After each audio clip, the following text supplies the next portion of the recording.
All right, guys, I'm going to start talking about United States and World War II.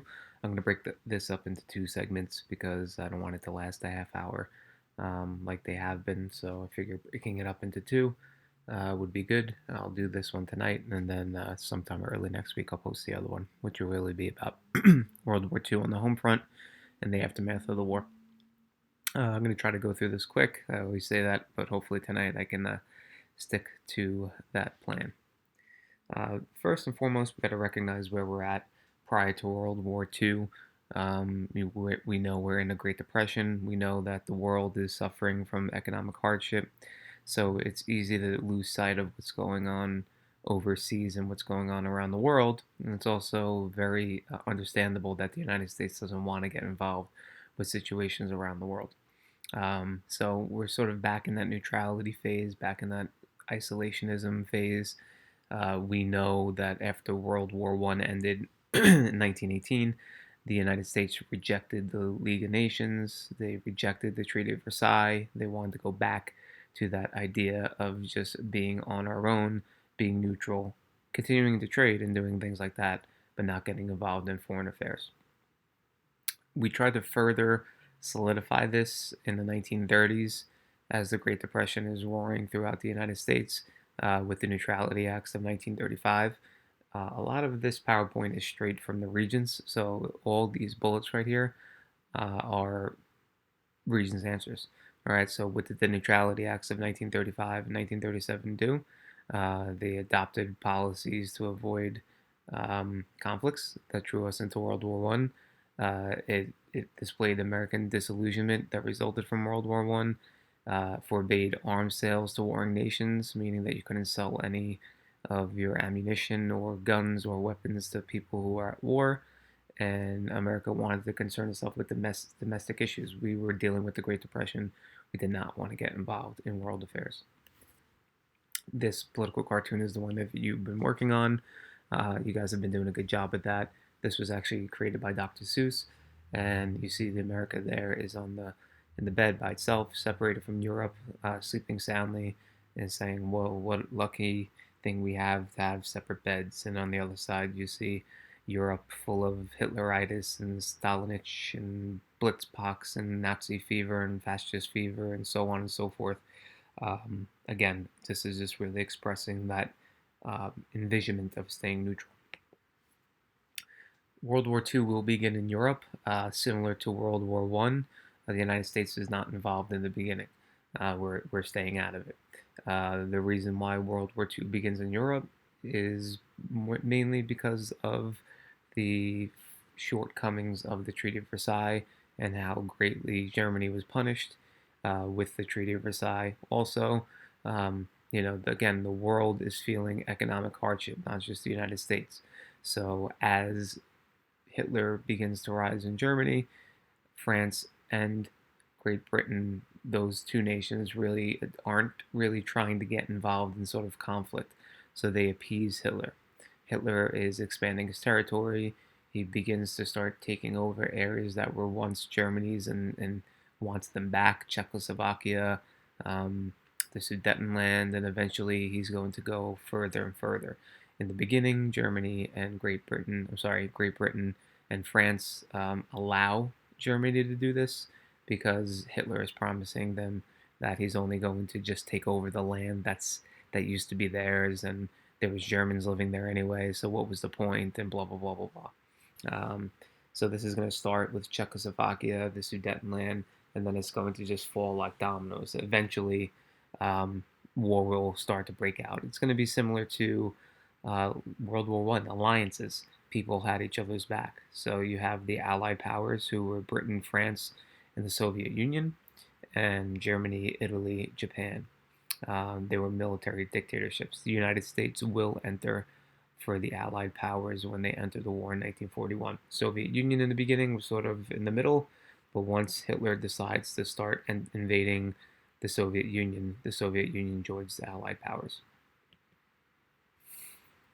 It says, "Remember, one more lollipop, and then you'll go home." All right, that's appeasement, saying, "All right, I just want one more. I just want one more. I just want one more."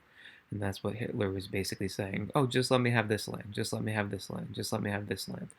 And he kept saying that, and in the beginning, countries like Great Britain and France were believing him, but nevertheless, it was just a lie. Hitler wanted to completely dominate the Eastern Hemisphere, and eventually, of course, try to make his way over to the Western Hemisphere. This is a little bit more of a broken down view of the Axis and Allied powers. You can pause this and take a look, an in-depth look at these countries and who's in charge. You see the infamous people in charge of the Axis powers: Mussolini in Italy, Hitler in Germany. You had Hirohito in Japan, and then you see USSR. They were sort of in the middle. Then we'll join the Allies. Um, so yeah, that's that slide. You guys can look at that a little bit more in depth if you want. Here's the situation in 1941 before the United States gets involved. It's all that sort of, a domino effect. We were neutral in 1941, but we declare war on Japan because Japan bombs us in Pearl Harbor. Therefore, since the Axis powers were aligned with one another, the minute we declared war on Japan, Germany and Italy declare war on us, and it's on. The United States foreign policy will shift. We are saying we're still neutral once the war begins, but we're really not. We start giving these nations like Britain and France and the Soviet Union, we start helping them out through weapons, some money as well, but really weapons. And that was known as the arsenal of democracy. This was a phrase that was used by FDR that was really to protect democracy around the world. We will help people with the supplies that they need to help their democracy stand. This is just a couple of propaganda type of posters from the time period. Our foreign policy will continue to shift with, like I was describing before, giving stuff to the Allied powers, lending them things that they need, and that's predominantly known as the Lend and Lease Act and the Cash Carry Act, as well as the Destroyers for Naval Base deal. So these three things, I would say, if you see it on the Regents, but you're not taking the Regents, but if you would see that, it's always about helping, increasing trade with the Allied powers, providing weapons to the Allied powers. The goal was to help these Allied powers without us entering the war ourselves, but we know that does not happen. It did represent a shift.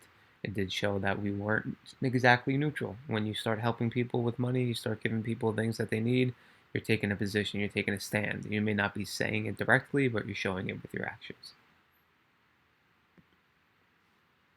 Again, you can take a look at that chart on the left. It's just really showing the amount of goods and products and various other things that we helped with the Allied powers over a 2-year period.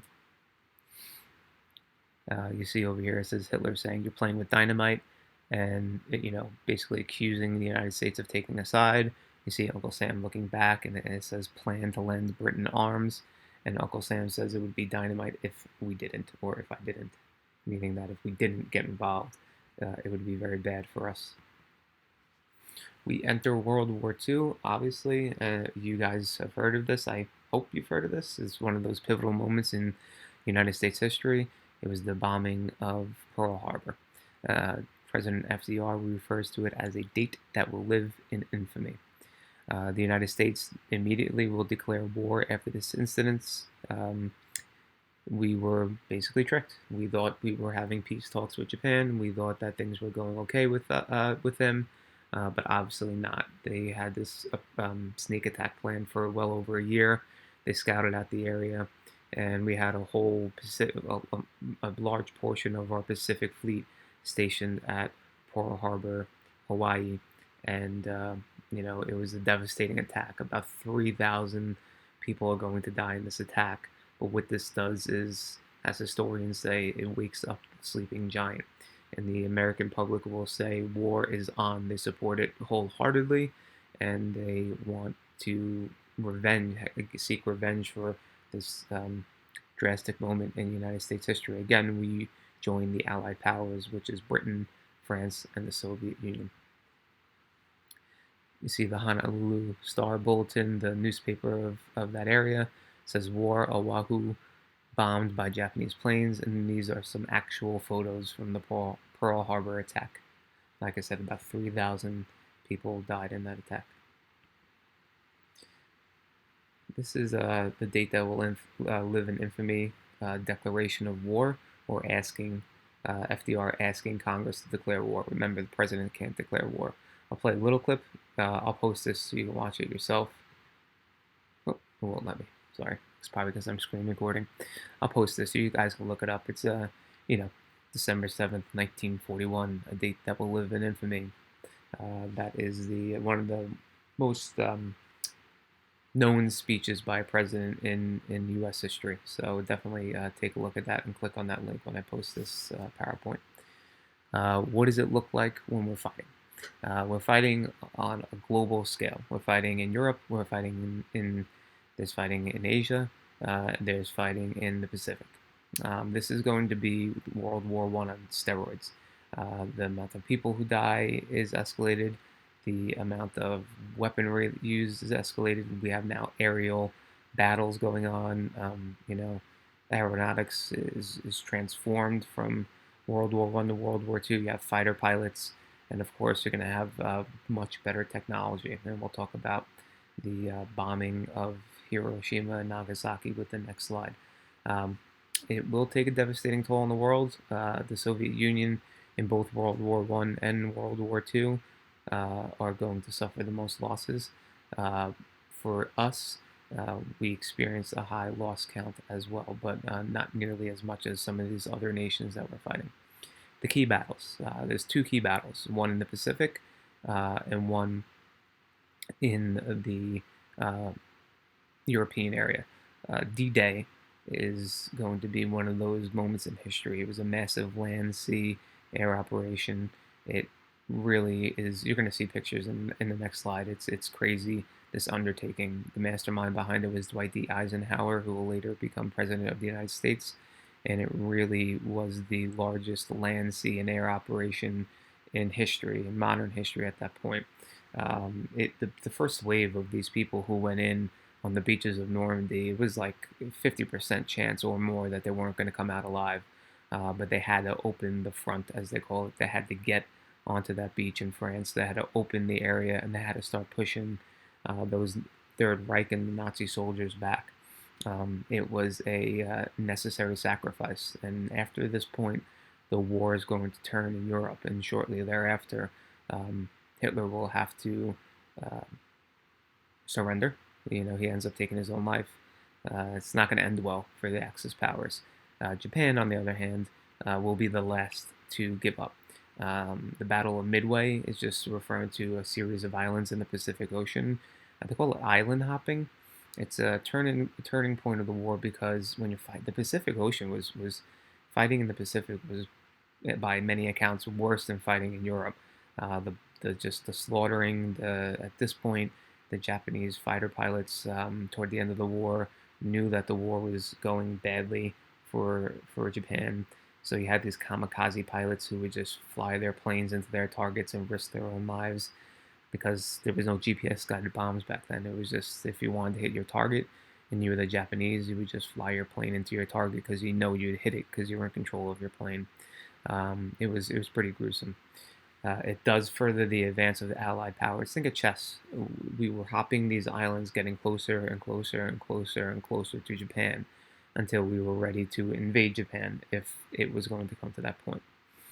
These are pictures from D-Day. You see just this is just a glimpse of the massive amount of people that entered the beaches of Normandy to get into France to start pressing on the German troops. Great movie to watch. We would have watched clips in it in class. Is the opening scene of Saving Private Ryan. I'll try to post that. Maybe they'll have it on YouTube. You definitely got to. The first 20 minutes is amazing. But hopefully, I'm running out of juice, so I have to finish. But hopefully, I can get that and show you. Again, this is island hopping. You see Pearl Harbor, Battle of Midway. Okay, and you see these just various various islands. And as we get closer and closer, Iwo Jima is a famous memorial after the victory in Iwo Jima.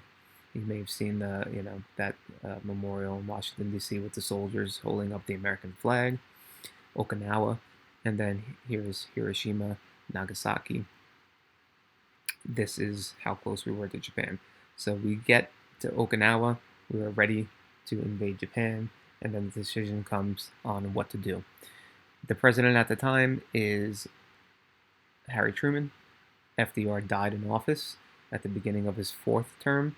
Harry Truman is now the president of the United States. He has to determine what to do. Do we go and invade Japan and risk the upwards of 1 million soldiers that could die? Or do we use this secret that we've had that we hoped we wouldn't have to use, which is the atomic bombs?